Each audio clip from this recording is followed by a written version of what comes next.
ήρθα πίσω να φάμε.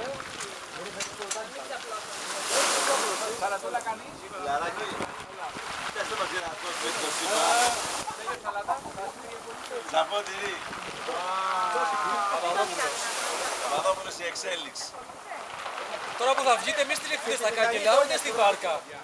Σταματάμε. Πουθενά. Τώρα που θα βγούμε.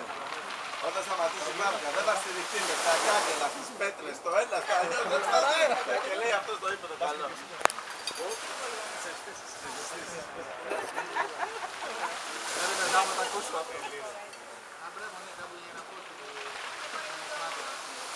Έγινε βόας, έγινε κροταλίας, είναι ο Μιχάλης Χατζηλίας. Καλά, πέφτει να πω στην Κρήτη, Παντιλάδα θα σου πω στην Κρήτη. Τ' άκουσα αυτό ρε? Ήρθε να πες το. Αυτό ήταν στο πατέρα μου. Ο πατέρας μου, Για πάμε πάλι. ο πατέρας μου είναι Θόδωρος Χατζηλίας και διδάσκει αγγλικά. Και τα παιδιά, ξέρεις, φωνάζανε και του φωνάζανε «Δεν είναι βόας, δεν είναι κροταλίας, είναι ο Θόδωρος ο Χατζηλίας». Και έκανε ο πατέρας μου «Ναι, εγώ είμαι».